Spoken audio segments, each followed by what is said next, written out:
Hello, MCM Manchester, and guys, live at home here, we are with Ian Beattie, Roger the Ashton Griffiths, and Ian McElhinney from Game of Thrones. Thank you very much. So how are we all feeling today, guys? Very good, thank you. Yeah. I'm going to go off piece for a minute and say that I grew up in Manchester, and when I was a kid, this was Central Station, and they closed it. I don't remember it working as a station at all. And it was this marvellous structure, and who knew that it was ever going to turn into this fantastic venue? It is quite remarkable. It's a joy to be here. Absolutely breathtaking. And because he comes, is this? Can you hear me? Okay, is this working? Yeah. Because he comes from Manchester, he insisted on taking us out last night to a typical quote northern meal. And I mean, he ought to be on commission because he said everything was fantastic, delicious, wonderful. In actual fact, in fairness to him, it was. We had very, dripping. Very nice. Yeah, I didn't realise I would like dripping as much as I thought I would, but I did. It was really tasty. Ian's saying he didn't have dripping. No. I'm on a diet. Are you on a diet? Oh, okay. Alcohol only. Is it working? Oh, yes.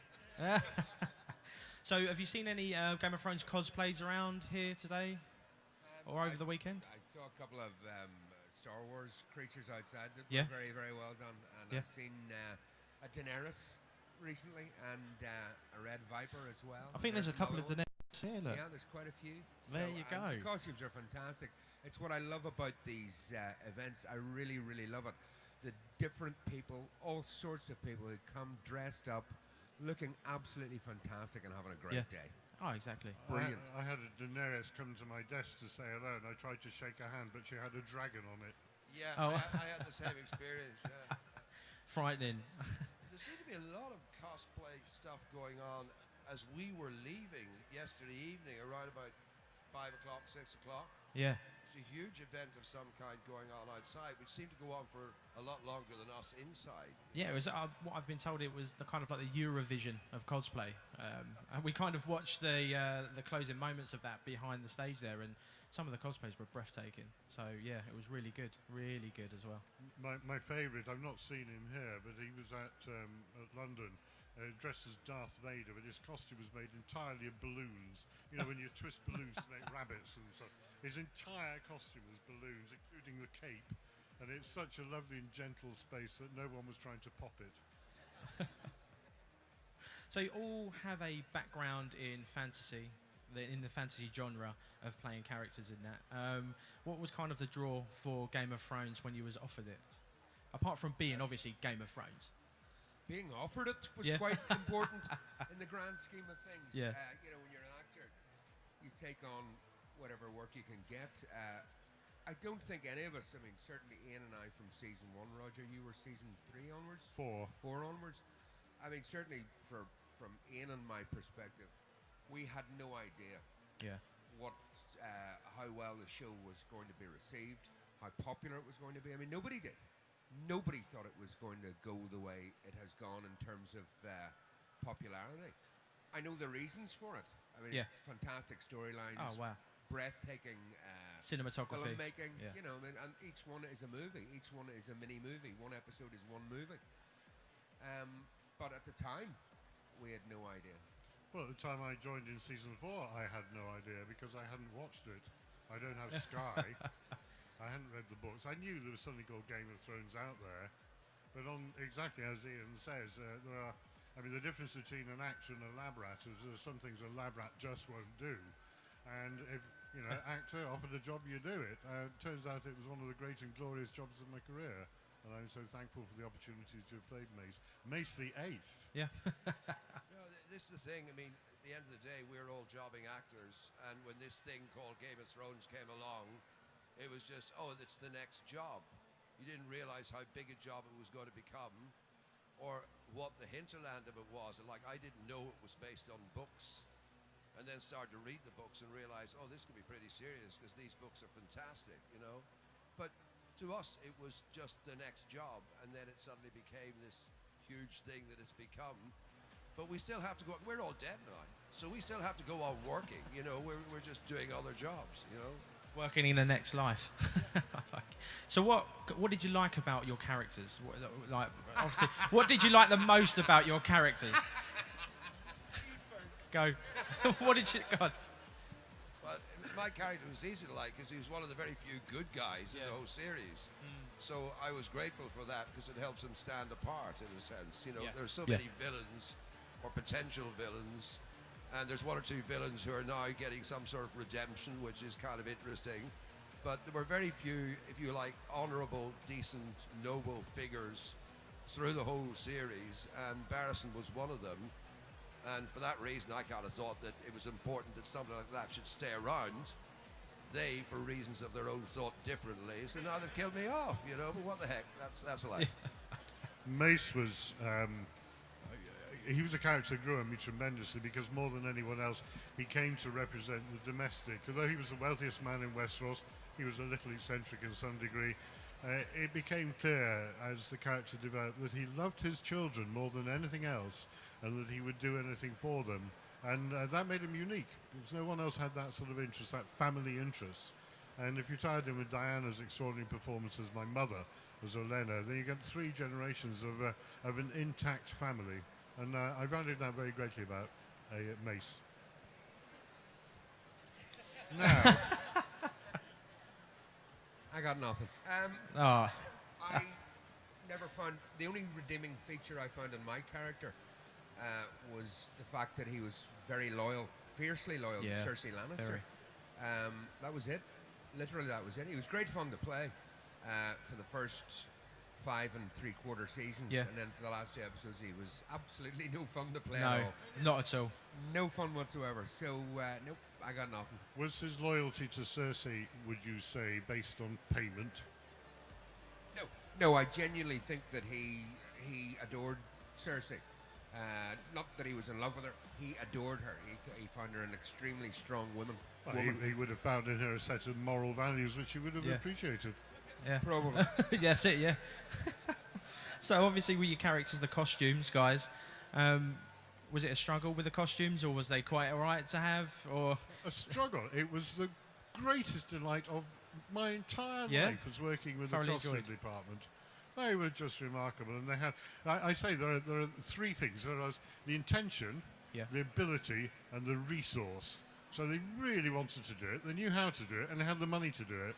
And when those 3 things meet, and you end up with such fantastic people, and you can talk to them, you can help design, you're part of the process. I remember arguing one day about exactly the correct level of epaulets for Mace's pomposity.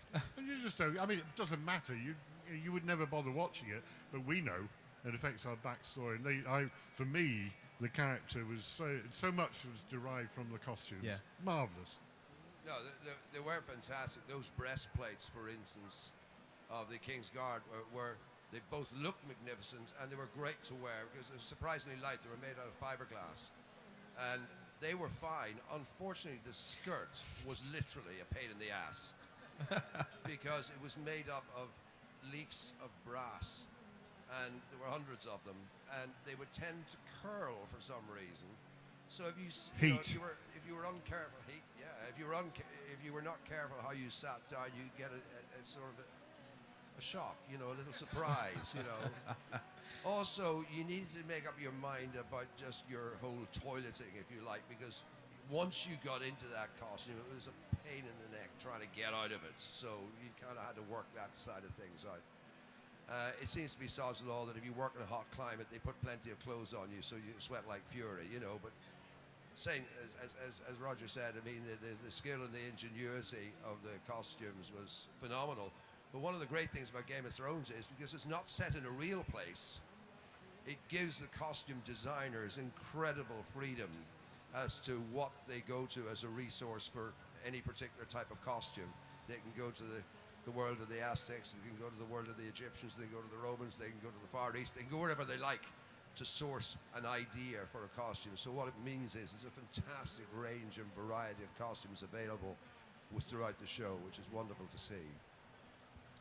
Yes, of course, when old man Barristan was King's Guard in season 1, the costume was made out of composite.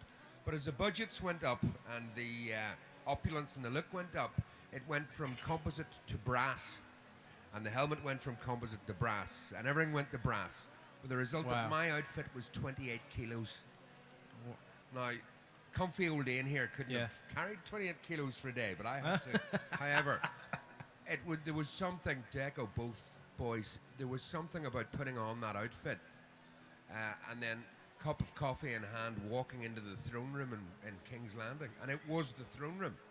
There's detail on the wall that you hardly ever see unless you pause the television and say, oh my goodness, what is that on the wall? It's absolutely stunning. And the costume, you put it on and suddenly you were a Kingsguard in the throne room. Transformed, yeah. And it just made your job easy. Quite frankly, you stood up, said your line, and sat down. Well, not in the Kingsguard outfit, but it just made it so easy for us that everything was done to put us into that world. Can you remember like any of the details that you could probably tell us from being in that throne room that the guys at home probably wouldn't see, that you'd be like, if you know, this is what looked absolutely stunning that you would never see on TV? And well, for example, behind the braziers around the pillars. I think braziers. Braziers, sorry, around the braziers. Of course. That just shows you where my mind's going at the moment. Around the pillars. That's the David Lean film, isn't it? Yeah, that's, Twin Peaks. But in behind those pillars, and again, you hardly ever see them, there are copper plaques on the wall of each of the different house animals. oh wow, I mean, stunning.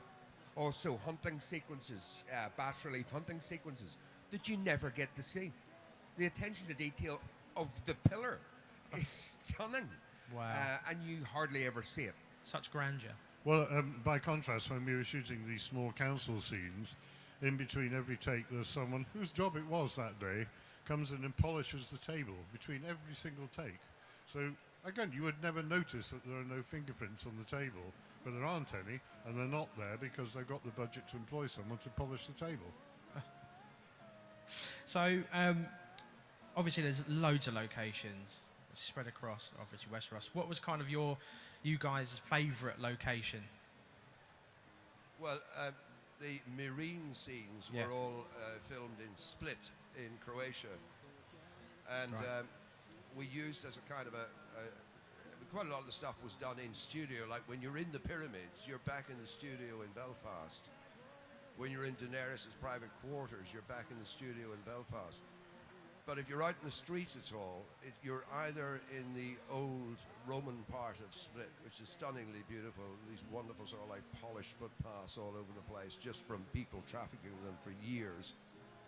But we also had a primary location up on the hill behind Split, a small place called Cliss. And it was a sort of a fortified village site that had fallen into disrepair, but it was just fantastic as a sort of a whole interior of the township for Meryn. So that was probably my favorite location. Yeah. In terms of, we also in series 3 we filmed exclusively in Morocco because at that time Daenerys was traveling, so we just kept moving from location to location as a country to visit and as a landscape to kind of travel through. That was stunning. Wow. But my favorite place, I think, from a personal perspective, was the time spent in Split. Yeah. I enjoyed very much working in and around Dubrovnik. What I enjoyed most about it was the incredulity of our American friends. Oh my God, this walled city, it's amazing. But I mean, and it is amazing and it's fine, but it's just another European medieval walled city. The place I enjoyed most, without any question, was Girona in northern Spain, where we shot the steps up to the set and where I rode in on my horse with my helmet. I found Girona to be just one of the most charming places I've ever been. It hit the bill in any number of ways, including some of the best food I've ever eaten. Quite remarkable. For me, Dubrovnik, definitely. Yeah, definitely. We never got to, neither Ian nor I managed to survive long enough to get to Spain. But, and it would have been lovely to go, but certainly the places I was at, Dubrovnik was definitely way top of the list. Okay. Not our little poo port. No, not Split. Dubrovnik, I said Dubrovnik. Yeah. So we're going to play a game now. It's on the screen here. It's Game of Thrones Guess Who. So if we can get the first image up. And who is this, guys? Who would you say? Well, it's Tyrion. Yeah, you're right, Tyrion. They're going to get progressively harder. I think we've got another 4 more. So the next one, please. That's Jon Snow. Jon Snow. Snow. Yeah. Well, we know who that one is now. Yeah, we kind of know who that one is. Yeah, that's Jon Snow again. Yeah, so the next one. Yeah, well, we know who that one is. Here we go. That's the Red Witch, Melisandre. A Red Witch. No. Sansa. Sansa? Yes. You can see why. The gloves. Yeah, gloves. And the next one? And I think that's it. No, we've actually got that. No. Okay, so what we're going to do now is we're going to go into the crowd now. Oh, no! And get some audience questions. So have any of you guys got absolutely any questions whatsoever? Well, not absolutely any. Yeah, is it true that with the amount of actors that died in the show, well, not the actors died, the characters died, is it true that they scrapped leaving parties because so many characters were dying? No, there never were any leaving parties. No. There's always a rap party. And there's always a rap party in any given location you have. So if you're filming in Dubrovnik, just as it's coming in, they'll usually throw a big party. Every couple of weeks, actually, they'll throw a party. But there was never a leaving party because nobody wanted to have a party when they left. It's the worst moment. It was the worst moment of my professional career when David Nutter called out, "That's a series wrap on Ian Beattie." It was literally the worst moment of my professional career. I didn't want to go to a party afterwards, so there never were any. Although, in fact, it's slightly complicated because, of course, we don't shoot in chronological order, so it's quite possible that we would have shot our death scene and then a week later be shooting another scene altogether. And there's a tradition when you finish on a show, the first assistant director will call that, and that's a series wrap, film wrap on the name, and there's a sort of general applause. So you might be getting your "that's a wrap" on Roger and a bit of applause 2 or 3 weeks after you died. Yeah, that's exactly what happened to me. I died in Croatia, but I actually wrapped back in Belfast. And, you know, normally you do a job, it lasts for, you know, half a dozen weeks, 3 months, whatever it is, it's over and you go on and, you know, you may be sad to go at the time, but that's the end of it. Whereas with this, you've done the job, oh, see you next year. You do come back next year, oh, see you next year. And it goes on for several years. And apart from the fact that as an actor, it gives you a little bit of security that, you know, year on year on year, you know you've got that job. It also is just nice to know, well, I'm going to meet up with these people and work with them again. And over those number of years, you get to know a lot of people very well, not just the people you work with as fellow actors, but you get to know a lot of the crew, because a lot of the crew guys return. And when you work away together, one of the great things about filming is that as a whole unit, cast and crew, you get to know each other and you have a good time together. And some of your best mates are sometimes your mates on the crew, you know. So when it's all over after 3 years, 4 years, it's a bit like leaving school. It's like, well, that's gone now, on to the next thing. So it's a harder leave than most jobs because you've been around it for longer, you know. I think it's like a tremendous sense of company builds up. And who knew that you could turn up on the waterfront in Belfast and go, oh, back again. So, guys, we've got time for one more question from the audience. Has anyone got any questions for the guys up on stage? Down there, if you could stand up for me, sir. What were your favourite films to see? What were your favourite scenes to film? For me, probably Tyrion's trial was a great few days of work. The most challenging scenes for me were the last 2 scenes I did in episode 5. They were the most challenging, and they were the last 3 days I ever did on Game of Thrones. So I actually died. My last take was me dying. But yeah, Tyrion's trial was a good, fun few days. Well, Tyrion's trial was my first scene, and so it was a huge learning curve because I had no idea who anybody was. I didn't know that he was his son or that was his sister. No idea at all. I got to the end of the first week and said to the production, look, I've no idea. Have you got anything? Can I see some of this? And they gave me a box set of season 2, not season 1 of that. But I was, you know, I caught up with it. So that's a memorable scene for me. But I enjoyed singing in Bravos. I enjoyed very much riding on my horse with my army in Girona. An army, incidentally, of 200 men who trained for a week with a proper drill master, and we were. My armour was rather beautiful, made of metal, beaten, gorgeous. Theirs wasn't as beautiful. It was all made of metal. So somebody had made 200 suits of armour and trained 200 young men to march. And I rode in quite the most extraordinary scene I've ever filmed in anything. Sounds amazing. Absolutely amazing. Yeah, just briefly. I loved the scene where I throw the sword at Joffrey simply because it was he deserved it. Also, it was it became a bit of an iconic scene, so I was really chuffed about that. And any fight scene, any scene that involves action, because so much of the time, with these things, it's dialogue and listening and dialogue and listening. Anything that involves a bit of an adrenaline rush is always fun to do. So I have to say the sword fight, was. I wish I'd won it, but it was great fun to do. Great fun to do. So one last question from me. Basically, did you love or hate your death scene? I enjoyed committing to it. It was a very difficult scene because it was a short period of intensity which took several days to film, and so we had to maintain that level of stress, anxiety. So it was technically very difficult. Yeah. But it was very satisfying to film. I was quite pleased with the result. Oh, good. No, certainly the sword fight was very satisfying to do, and I kind of wish I'd had more sword fights and I'd actually managed to survive a few before I eventually ended up getting, overtaken. But there you go. That's life. Yeah.